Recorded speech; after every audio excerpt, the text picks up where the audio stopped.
நற்செய்தி வாசகம். பாலை நிலத்திற்கு இயேசு அழைத்து செல்லப்பட்டார், சோதிக்கப்பட்டார். லூக்கா எழுதிய தூய நற்செய்தியிலிருந்து வாசகம். அதிகாரம் 4, இறை வார்த்தைகள் 1-13 வரை. அக்காலத்தில் இயேசு தூய ஆவியால் ஆட்கொள்ளப்பட்டு யோர்தான் ஆற்றை விட்டு திரும்பினார். பின்னர் அவர் அதே ஆவியால் பாலை நிலத்திற்கு அழைத்து செல்லப்பட்டார். அவர் 40 நாள் அலகையினால் சோதிக்கப்பட்டார். அந்நாள்களில் அவர் ஒன்றும் சாப்பிடவில்லை. அதன் பின் அவர் பசியுற்றார். அப்பொழுது அலகை அவரிடம், நீர் இறைமகன் என்றால் இந்த கல் அப்பமாகும்படி கட்டளையிடும் என்றது.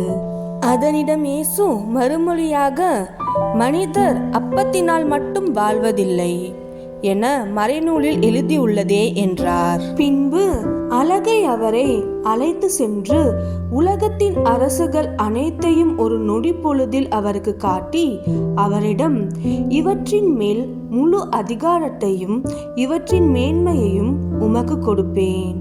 இவை யாவும் என்னிடம் ஒப்படைக்கப்பட்டிருக்கின்றன. நான் விரும்பியவருக்கு இவற்றை கொடுப்பேன். நீர் என்னை வணங்கினால் அனைத்தும் உம்முடையவை ஆகும் என்றது.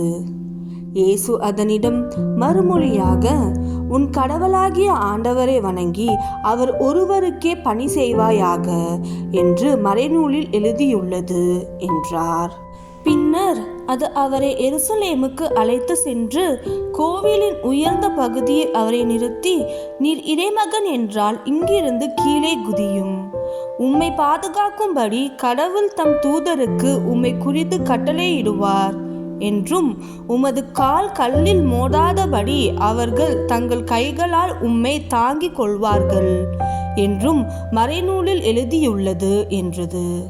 இயேசு அதனிடம் மறுமொழியாக, உன் கடவுளாகிய ஆண்டவரை சோதிக்க வேண்டாம் என்றும் சொல்லியுள்ளதே என்றார். அலகை சோதனைகள் அனைத்தையும் முடித்து பின்பு ஏற்ற காலம் வரும் வரை அவரை விட்டு அகன்றது. இது ஆண்டவரின் அருள்வாக்கு.